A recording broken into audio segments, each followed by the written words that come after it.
The Lord in the Gospel gives us warning of what is ahead.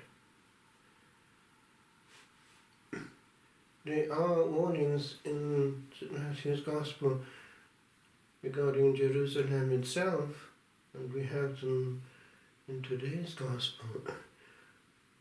This beautiful temple that took 46 years to build, it was barely completed.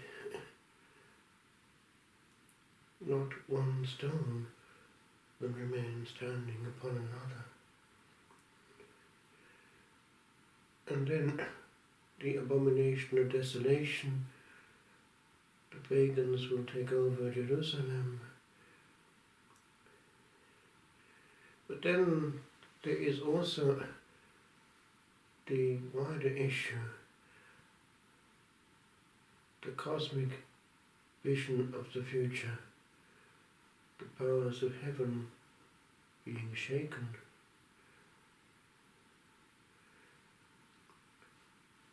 It helps us to remember our size. We are not in control of history.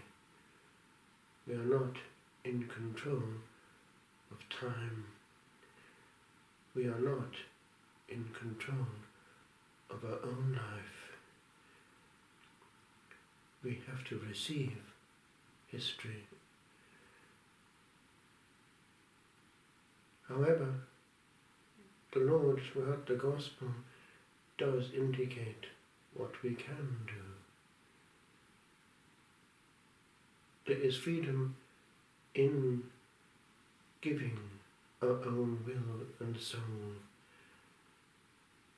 and thereby we belong not to ourselves, and we receive. Therefore, whatever happens, if our soul is bonded with the one who gave it to us, we can rest upon the moment that comes. So much suffering comes to the human soul because it will not die, because it has a false pretense over the creation. It insists that things must be such, and if they're not, it will not have joy. It is a formula for the lack of joy. On the other hand, the soul that lacks St. Paul just lies on the ground zero, and asks, "What wilt thou have me to do?" At that point, has no preference, la sainte indifférence, holy indifference.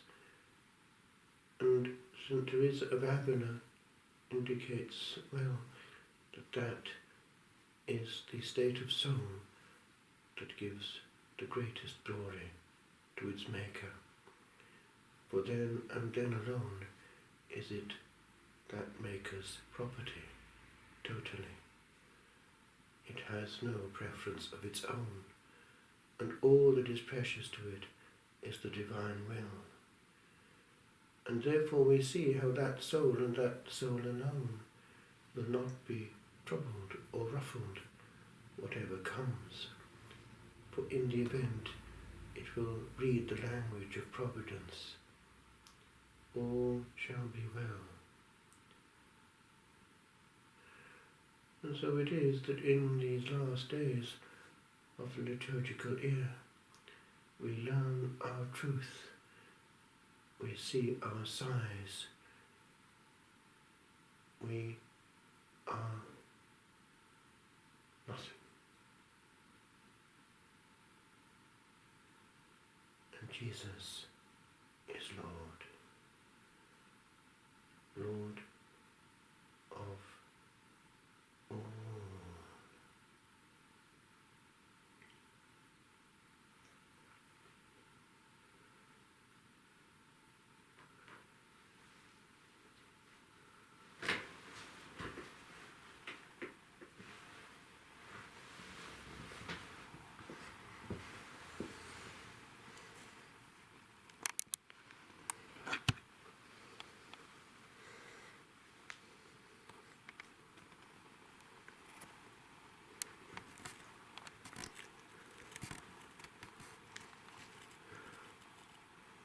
Ave Verum Corpus Natum de Maria Virgine,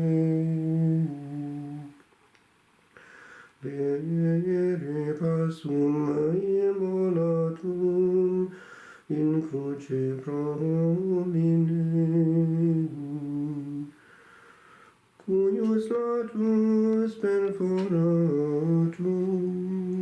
fluxit aqua et sanguine, est tu nobis pregustatum mortis in examine. O Iesu dulcis, O Iesu